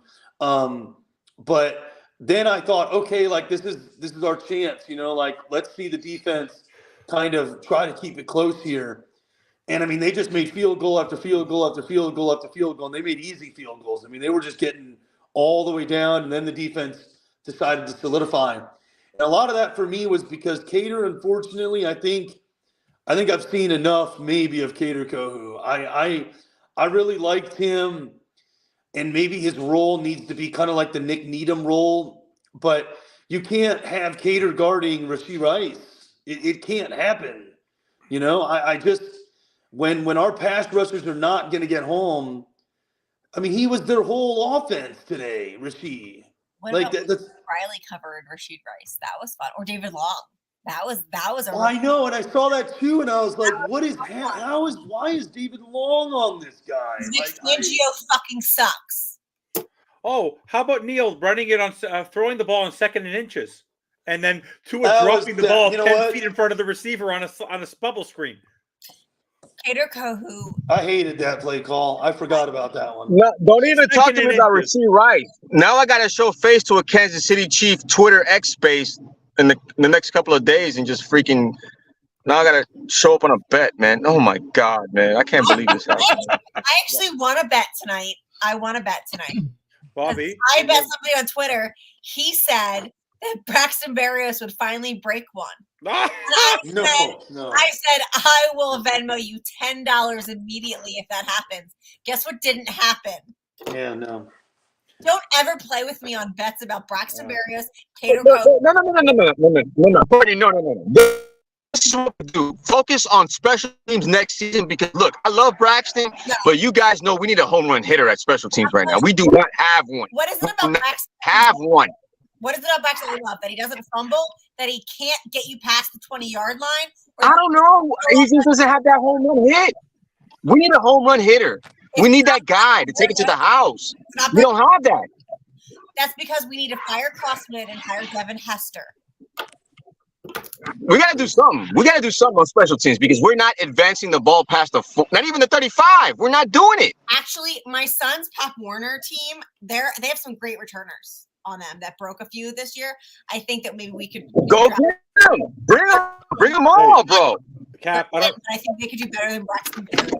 Cap and Neil, I don't know if you heard me say this before, but I don't know if you saw this, but do you understand that Laramie Tunsil has won more playoff games than the Miami Dolphins have in the last 5 years? Laramie Tunsil. Oh, God. Okay? No. Oh. The guy who traded the farm to get all these players has won a playoff game before you. And you know what tells me why Tua is a disaster and why Mike McDaniel is a disaster? When Jason Garrett is complimenting these two guys when they're losing by 19, you know you're screwed. Jason Garrett is complimenting these guys. Tua is the I guy. didn't see the broadcast, so I have no Yeah, idea what they were saying. Jason Garrett, I didn't listen to a word he said because tell me how many wins he has. What did he do? He's the definition of coaching mediocrity. So for him to sit there and tell me anything, the man drafted Dak Prescott. I will say this about the game. And we all know how I feel about Tony Romo. I will say this about the game. I don't think the cold really affected this team. I thought that, I think they were severely limited. I think they limited themselves offensively, but I don't think the cold affected them at all. You know what I mean? Because it definitely didn't affect them defensively. And offensively, I wouldn't say it was the cold either. I just think they limited themselves offensively. Was it windy, Neil? On the field, it was windy. You could see it. And that happened toward the end of the game. Like in the third and fourth quarter, you could see the wind really pick up and it really start to drop a little bit. It got really cold in the third quarter. Like the first two quarters, it was cold, no question. But it was getting colder in the third quarter, and that's when you could see the wind kind of whipping around down there. I'm in the stands, with all the fans, so we're kind of – the wind isn't going to really affect us because we're kind of like one massive blob. But yeah, there were some, I had some really fun moments with some Dolphins fans in the stands, because obviously, we were all watching the same game and it was kind of getting out of hand. But I think the Dolphins fan base did a really good job showing up and going out there. On the visitor side, there were a healthy amount of Dolphins fans. I don't know if the broadcast picked that up. They probably didn't. But there was a really good amount of fans, and they were discouraged at the end. But a lot of people were saying, hey, it'll be okay, and, we'll get through it. And they were, it's sad that, this is kind of the reality, right? But it seems like the fans that were there enjoyed themselves and had a good time and were able to keep a level head about it. I mean, Pat, what else can be said? One team had Pat Mahomes and Andy Reid, and they were doing Pat Mahomes and Andy Reid shit. And then the other team didn't, and I mean, and I just, the one thing that really bothered me, was that it just appeared that everything was so difficult for us offensively, like really difficult. And then when the Chiefs were on offense, man, everybody was wide open. I mean, Kelsey was open, Rice was open, some guy number 83 was open. Even the guys that they missed, like number 12, had two long balls. He probably should have been able to catch, but dude sucks. He's open. Marcus Valdes-Scantling is open. He even caught a pass today. It doesn't make sense that all of those guys can get so open and none of our guys can get open. And I want to know what that is, and secondary sucks. Yeah. I want to know why that is, because those guys were just so open all game. I mean, Pat, and he had all day too, but that was to be expected because, we had guys off the street, but that guy was just standing there for days. And then he'd break those long-ass runs, and that was maddening. Just watching him when you finally get 4th and 10, 4th and 5, was it? 4th and 5, and you're like, dude, we're going to get off the field. It's 10-7, I think, or 13-7 at that point. You're like, dude, yes, this could happen. And my biggest riff. Hey, listen, my biggest riff with these Kansas City fans was me saying that our running game was going to be more dominant than theirs. I cannot believe Pacheco just manhandled our defensive line like that, man, and our running game was non-existent. I cannot believe that happened. I was a little disappointed in the running game only because it seemed like McDaniel wanted to get it established in the beginning, and they just couldn't run the football. They couldn't run it effectively, and in the second half, maybe he just had lost faith in it. I think that's a key to some of our offensive struggles too. These guys lose faith in aspects of the offense. Tua loses faith in the other receivers if they're not getting open, so he just won't even look at them because he just expects them not to be open. And for the most part, he's actually right. They're really not open. but it also causes him to miss them when they are open. You know what I mean? Like, and one thing that bothered me a lot was, they're not trying to get Durham Smythe involved, and he was really effective in some of our bigger games. But there's just they're not even trying to run him. Like, there's no seam runs, nothing. And if this offense had a really good tight end, I think we would be a little bit more dangerous. And I think that's something that they need to really explore. They got to get a tight end that they trust and have faith in. But the reason that the Chiefs receivers are wide open is because Vic Fangio has the wrong personnel on the field. Kader Kohu in coverage all season. Terrible. Playoff game. Let's do that. David Long, terrible in coverage. Let's put him on coverage on Rashid Rice, who's killing us. Let's put Eli Apple in over literally anybody. So I'm not surprised that they were wide open because Vic Fangio is probably the worst defensive coach for a secondary that I've ever seen.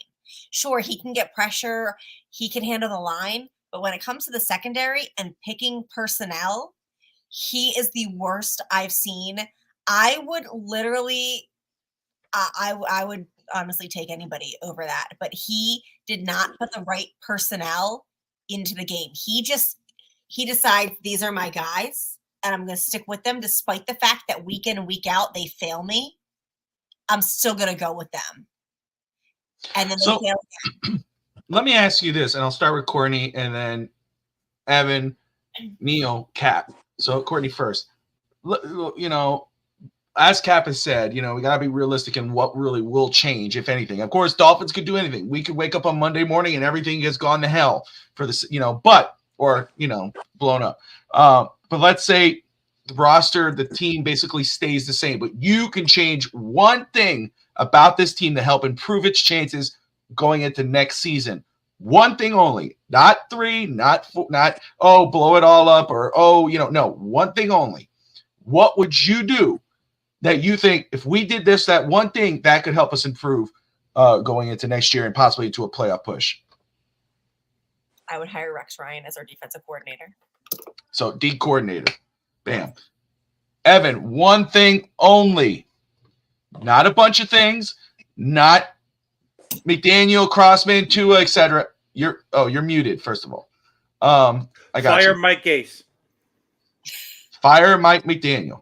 That's your one thing. I wanted Mike McDaniel fired after the Tennessee game. So let me ask you this. You would rather fire Mike McDaniel but keep Tua? Yes. That's how mad I am at him. Neil. Okay, nope. No, I was going to Hold on. I was going to tell you why. Okay, go. I'll tell you why. Can I tell you why? Okay. There's a team in another sport. They're called the New Jersey Devils. When they're on the cusp of doing something well, they fired their head coach. 5 games. They were the number 1 team in the league. They fired their head coach 5 games before the end of the season because the guy didn't like the trend. They went on a slight losing streak. They brought in a veteran head coach to bring them in. They won the Stanley Cup, and they were Stanley Cup champions that year. Why? Because they did the right thing. We do not have the right head coach. He is not a head coach. He's not a leader of men. I'm sorry. He's a nice guy. He is not my head coach anymore. He's a joke. All right. Neil, one person thing, what would you do? One thing only that you would change right now going into next season that you think could help the team advance further than what they've done? They have to get a third playmaker. Like that's really what's going to help this offense a lot. It's not, I'm just trying to be realistic, McDaniel's not going anywhere. Tua's not going anywhere. But if they could get a third playmaker, that would take a lot of the pressure off of Tua. And it would take a lot of the pressure off of Tyreek. And maybe it would open some things up more for Tyreek. Because right now what we saw was end of season. Teams were just like, okay, we're just going to take Tyreek Hill away from you. And then you're not going to be able to run the football game. So you're not going to be able to run it all. And then that's it, But if you had a third playmaker, I think that would open things up a lot. To me, preferably a tight end. I think this team needs a seam threat to keep that part of the field honest, which is what isn't happening. But that's what I would do. That's great, man. I think that's perfect. And my mom coming in the clutch, no primetime games. That would help. I think that's great. Thanks, Ma. Appreciate it. All right. Kat, what do you think, man? One thing you could change what's realistic or unrealistic? What's one thing you could change if you could that you think could help advance this football team going into next year? No, man. Yeah, I'm gonna piggyback off of what Neil's saying, man. Like, we need that intermediate boundary guy. Like, we need that big guy, like an AJ Brown type-ish. I mean, we have look at the Houston Texans right now. They got a Tank Dell that's like pretty much like Tyreek. They got another guy, you know what I'm saying, that's pretty much the same type of guy in their tight end situation who just scored today. You saw that. And Nico Collins, that's the type of guy that we need. We need a Nico Collins type of guy that can catch those type of catches that, like we saw last week, was like when Tyreek's in the middle, ready to catch the ball, but it's overthrown by like a foot and a half. Like, we need that top tier guy. We have the number one, I get it, but we need that boundary guy that can just go up and get it. Great answers, honestly. Perfect. Huh? What's your one thing? Quarterback. Oh. I truly I didn't want to say it, but I'm glad you said it. Yeah. I'm just going to say 75% of the panel is amazing. By the way, you don't know what that means. No, but you don't know what that means. 5% that's not amazing because I'm feeling a little triggered. Well, Courtney, you should know what that means. I don't. You don't remember last night? Is that what you said? I kept on telling Beard because he kept on ignoring my comments, and because he didn't invite me on the show, that 75%. So you and Jason and Marissa were great, and he was a, you know what? Yeah. I don't get all your beefs, Evan, so I didn't understand. Ouch! So I will say, yeah. Neil, I am writing a I was formal listening letter. to Beardy yesterday. I was listening to Beardy yesterday, and he's pretty much right. I'm on board with him. Like, we're not doing anything. This is it. But Bobby, you said quarterback. Why? Yeah. Who would you get? Who would you do it with? So first off, again, I've said now, if Tua's sticking around next year, you get somebody to push him. I will say why. First off, the why. Again, I believe that Tua limits McDaniel limits the offense. I've said that. Someone else is joining in, and we'll let him pop in just a second. Ray, very cool. Now who I would get? First off, I don't know about the cap situation. First off, well, that's a trade up. 70 million. Let me, Evan, quiet. Evan, quiet. I'm giving you cap numbers. I don't need. I just chill. Jesus. Oh my God. I think I've stayed quiet most time on this show besides Courtney.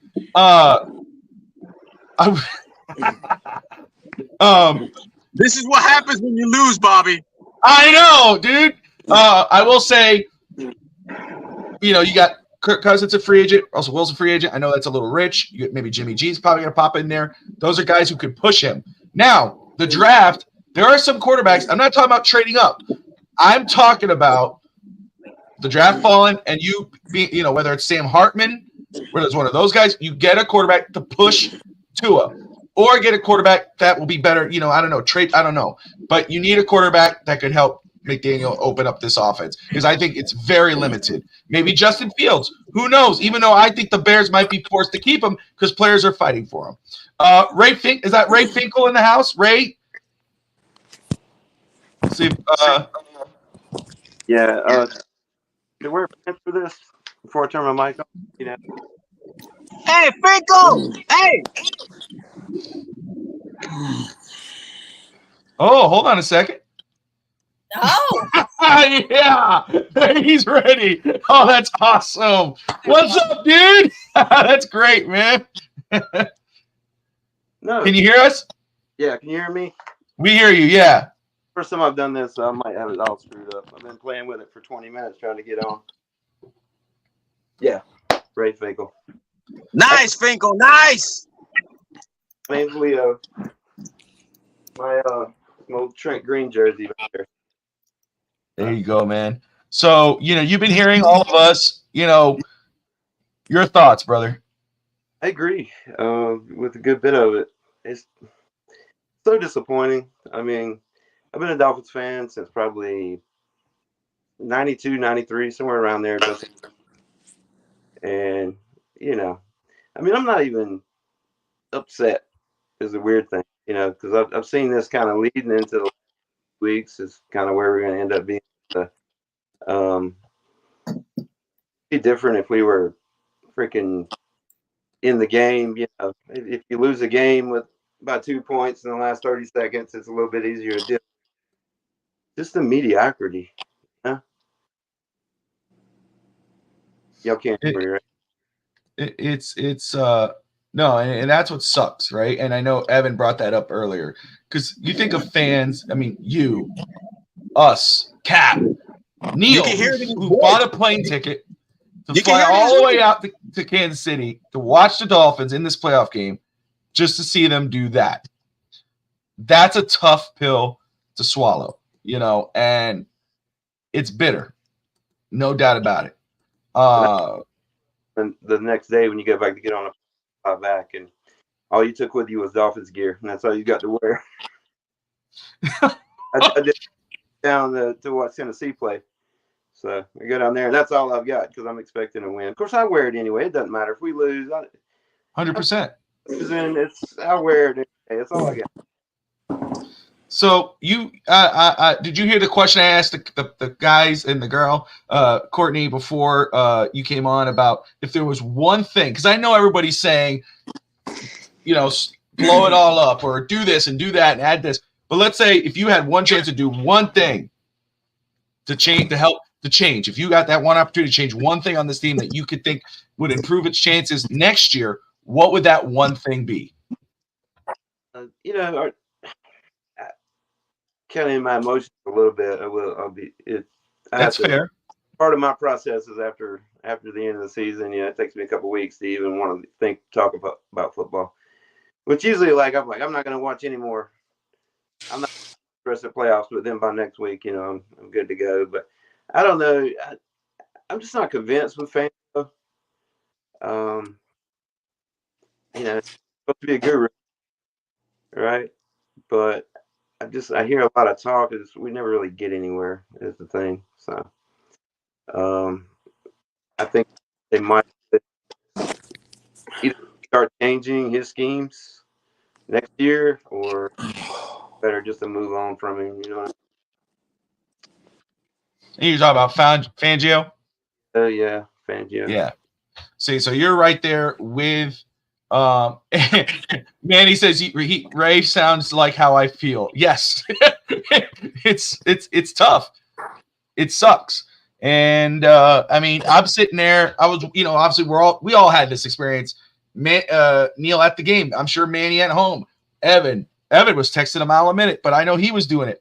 I'm sitting there in this game, and you're looking at you're seeing how it's playing out, and you're kind of like, you know, the writing's on the wall, and it's stinging a little bit, but the score is still close, and defense is making some sort of plays. Offense seems to be shooting themselves in the foot. The team beat itself, and I know that's what Neil said, and Neil was at the game, and it's like 24 seasons since 2000, the Dolphins have not won a playoff game. And I know people are going to throw this, and I've seen it already. I'm looking at people saying it here on X and everywhere else. Oh, look at our offense. We're the number one offense. Bobby, how bad is it on X right now, bro? I haven't even gotten on there yet. I was on the stream earlier, but compared to now and an hour later, how bad is it, bro? Oh, you got people, you know, people are calling people out for their hate on Tua and their hate on McDaniel, saying, hey, we had 4,600 yards at the quarterback. Again, passing touchdown, receiving touchdowns, all this. You know, and it's like, what did it matter in the end?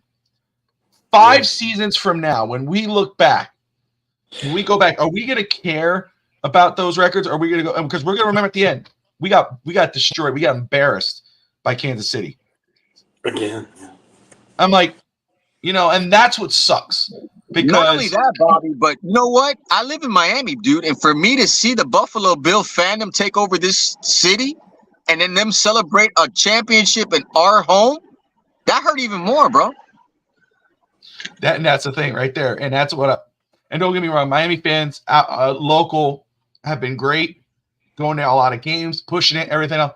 But that sucks. And I'm glad I know the Dolphins did start sending emails out to people who are selling tickets to rival fans and saying, hey, your season tickets are revoked, blah, blah, blah. And I like that because that's That should not be the case. It should be a sea of aqua and orange. Yeah, you see, I don't care about Dan Marino's record. All I know is he never won a Super Bowl, and I love Dan Marino. That's the point, right? I mean, let's be real. Nobody's going to care. Everybody can say, but look, Tua's not, look, he's up for MVP 7 weeks ago, 8 weeks ago, whatever. Does that matter right now? Did he play like an MVP the last 3 weeks? No. Is anybody saying he's a bad quarterback? No. We know. Courtney knows. FinStanza's raising his hand, but he knows. We know. But let's be real. What the flaws are on this football team.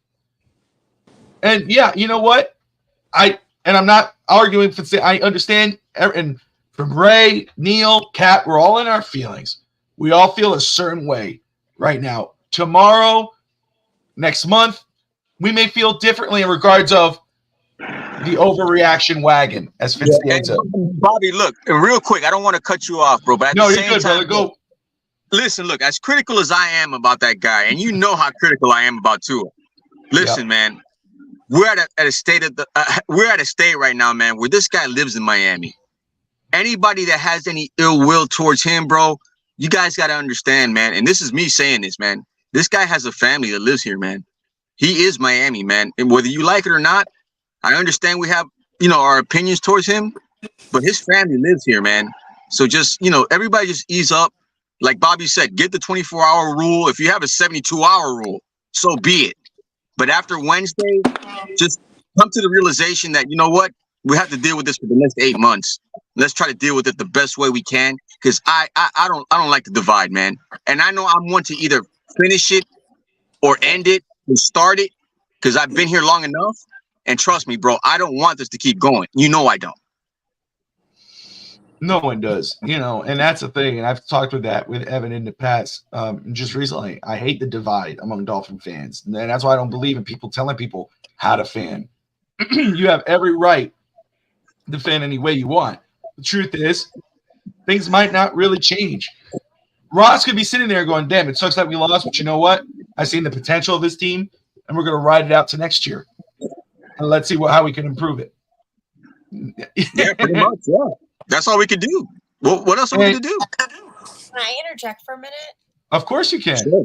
Yeah. Did you get a haircut? Because it looks very nice. Say again? Did you get a haircut? Because it looks very nice. I did. Thank you. Thank you kindly. You're stylish. I was sitting here thinking the same thing, but I didn't want to say that. Yeah, I need a haircut too, man. Next week I'm Stop it, you guys. Stop. Evan, you muted yourself. Muted.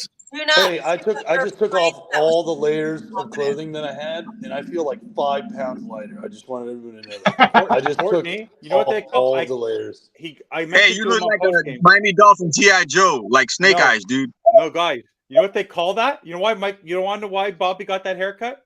Because it's named after Mike McDaniel's favorite play in the red zone. It's called the fade. When you have the shave in the back, it's called the fade. Dude, you know what? Bobby loves Mike McDaniel so much, you got a haircut in his honor. Listen, we didn't even get in the red zone once. Take it down a notch. I was being nice. Hey, Neil, we got 5 first downs by the second half. I think by the third quarter, we finished 6 first downs, I think.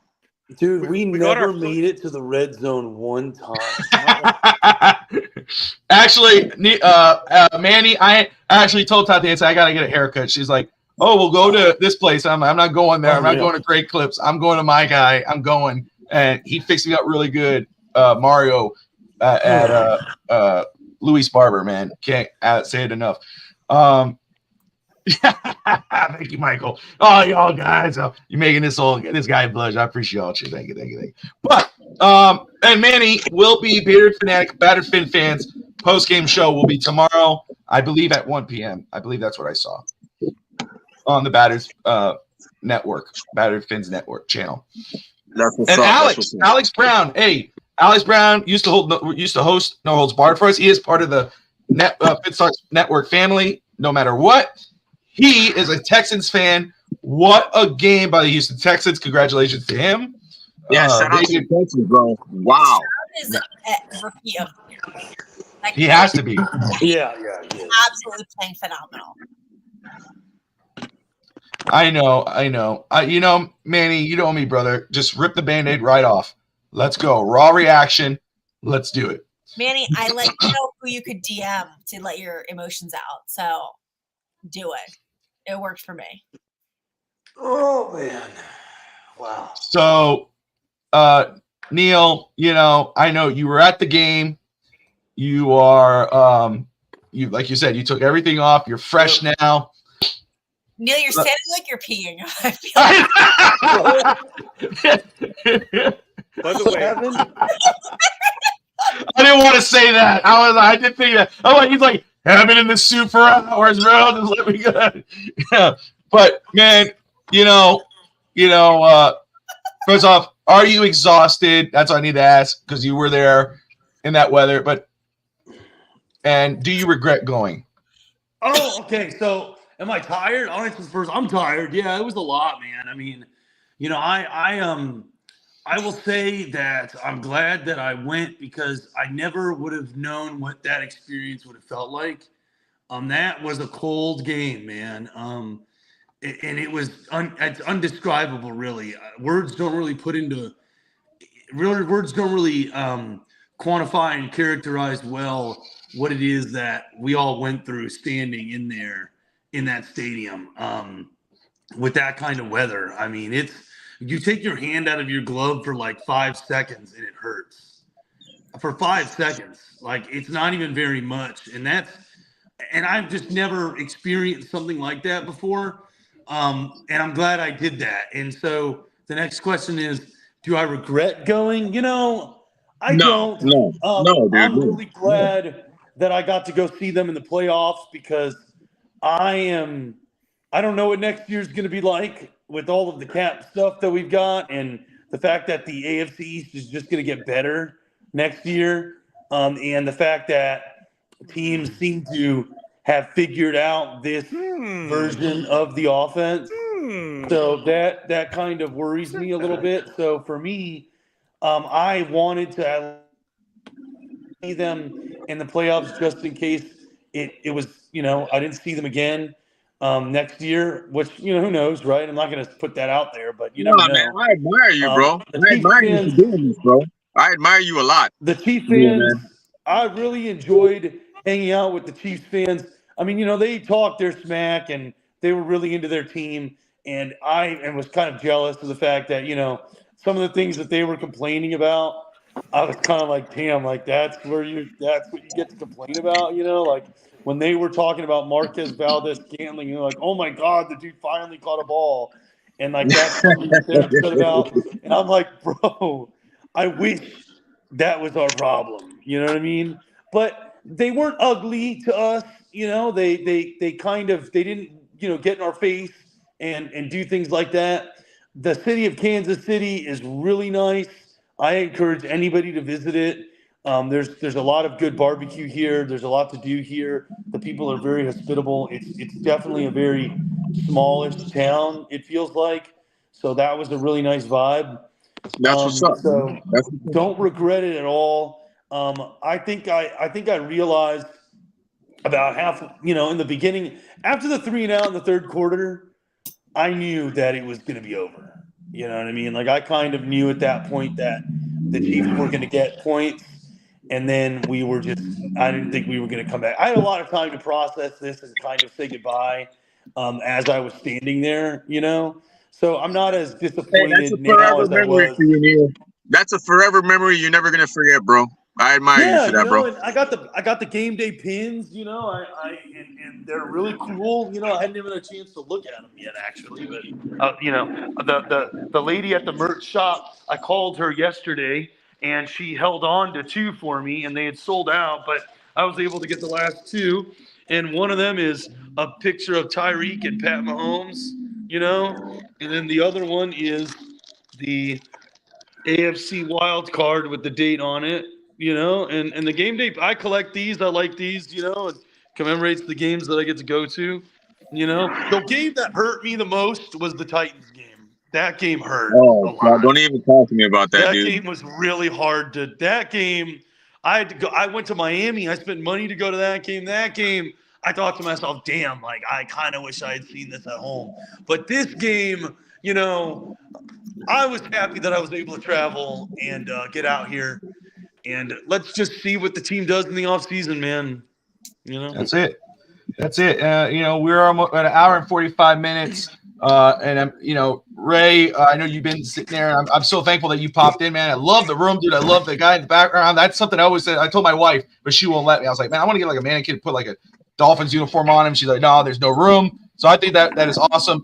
I want to get your, and then Cap will follow up, but I would love to get your final thoughts before we wrap up post game, man. And, you know, and again, I want to tell everybody very quick, FTSN does not end. Okay, we're going to go straight into, obviously we're going to go straight into draft content, off-season content, wrap up. We got basketball, we got it all on FTSN, but the Dolphins content, NFL content does not end. We keep going, and we're excited about that. But Ray, man, I know you've been tuning in for a while, and I appreciate you. But man, your final thoughts before we wrap it up, going into the off-season for the Dolphins.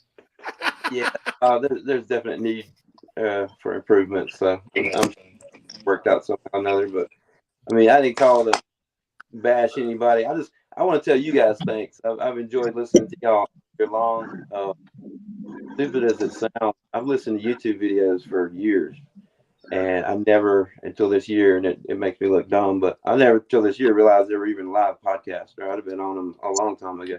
I would always see a post, I would look at it and be like, man, that's cool, and then I was like, who are they talking to? And then I realized one day, I was like, oh, it's a live podcast. So that's how I tell y'all. And y'all are such a network, because I found one. I don't remember who the first one was early in the season. And then that's how I got to subscribe to everybody. But for 20 years of watching Dolphins games, I just that'd be my solitude after a game, is going somewhere in a dark hole and, oh, maybe next year and all that kind of stuff. But to be able to tune in, I don't feel as bad when I get to listen to you guys talk, and Evan goes on and on and on. And I mean, I love you, Ray. I know that I'm going to be, it's going to lift my spirits, even though he's ranting for 24 minutes. FinStanza, bro. Yes, sir. Yeah. So it's just, better luck next year. I mean, I've said that for years and years and years, but Damn, I can't believe he just said that. Reality just kicked me right in the nuts right now when he said that. yeah. Well, I mean, but if you look back over the years, you can. There's a YouTube video. I don't remember the name of it, but you can look. They do like a 25-year history of the Dolphins since Marino left, and they go 25 different quarterbacks that have started. Maybe not started each season, but started a few games through the course of the season. You look at all the horrible decisions that have been made over the years. It's like an hour-long video, and I showed it to my son. He's trying to get into football, and if he wants to watch it, I mean, he's 20-something. I don't know. I'd have to do a bunch of math, but he's 20-something years old. But he's never really – he grew up with me watching it, but he never really followed it, and I never pushed him to, because the plight of a Dolphins fan is it's a very difficult thing, you know. It's almost like a curse. It is. Hey, all we got is us, man. That's all we got is us right now. I'm telling you, a lot of people are going to jump ship. We're going to find out who's real, who's fake right now, more than ever. Well, if I could make 100%. it through the 1-16 season and still be a Dolphins fan or whatever it was then.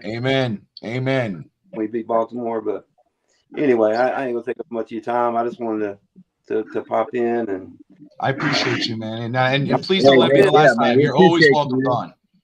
I'm a Fins fan for life if we win or lose.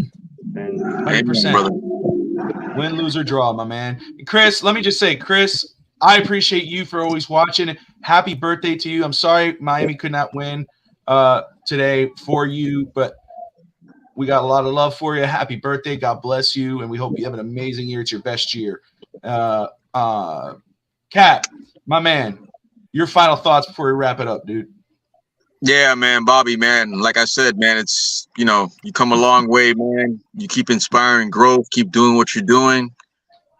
Yeah, man, another year. And guys, yeah, man, Dog, welcome to the club. Just, this is how it is. This just, you know, just keep doing what you're doing too. And everybody else on the panel, man, you know how it is, man. We'll catch up with each other later on, and this too shall pass, my friends.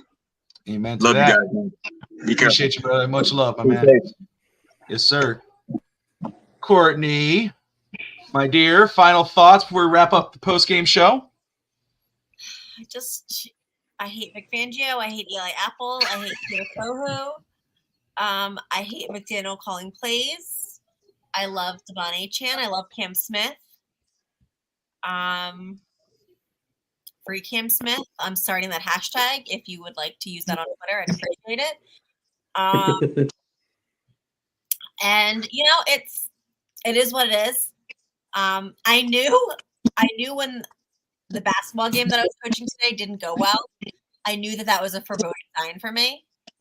The minute that I got in a fight with the ref, I was like, I needed the win here to translate to the Dolphins. It was I should have known.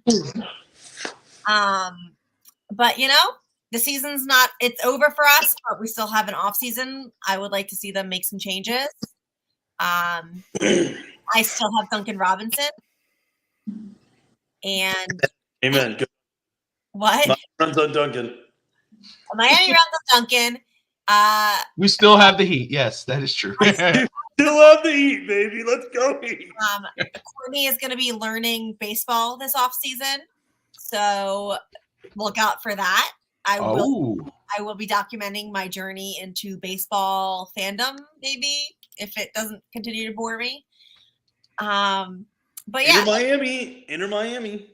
It would be the Phillies, unless somebody can convince me it should not be the Phillies. The Phillies. No, I will convince you. Courtney, we appreciate her coming on, guys. Anyway, so I'm just let's kick her to hell off. No, I'm just yuck.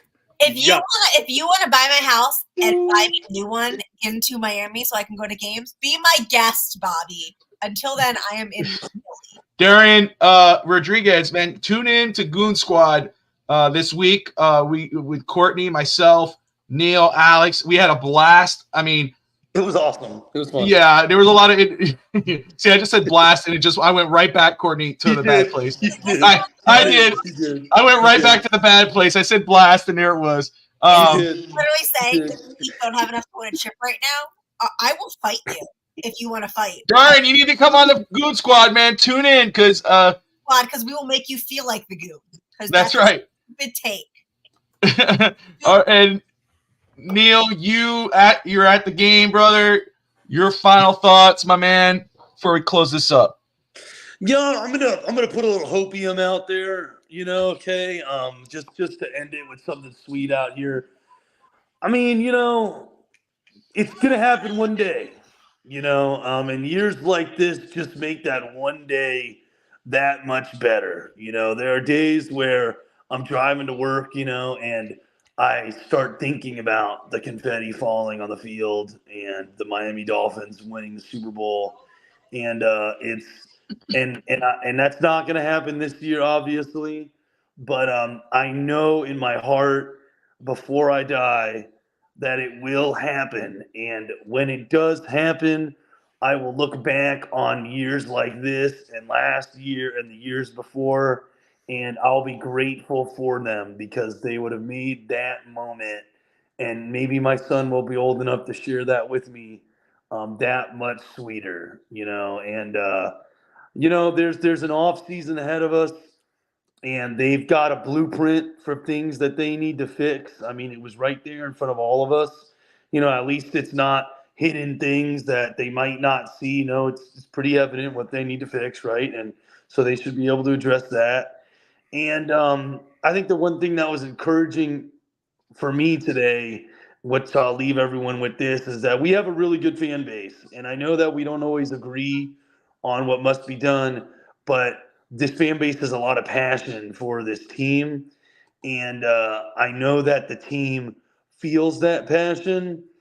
And I just love interacting with Dolphin fans anytime I meet them. And so, I've got no regrets. Truly, I enjoyed this season for the good things. I lament the bad, and I look forward to the future. There you go. FinStanza, sir. You brought hopium, and then you bring me on. Jesus. Poor fan base. Jesus. Okay.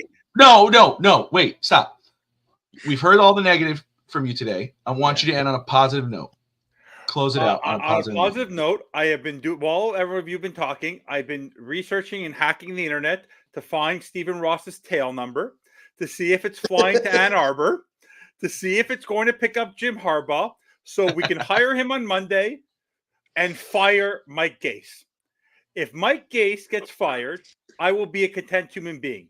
If Mike Gase and Chris Grier are here next year, I'll see you in 2025, because next year the Miami Dolphins will finish last, which means we'll be able to get a top draft pick in the NFL draft, and maybe we'll have some cap space. Because you want to fill holes next year with $40 million over in cap space, good luck. All I can say is the only positive I could say is that I hope Stephen Ross does the right thing for this fan base and tears it down. He's done it way too many times, where he's done haphazard half measures. If you bring back the same team next year, it's going to just be same old Dolphins. So there you go. Go Heat.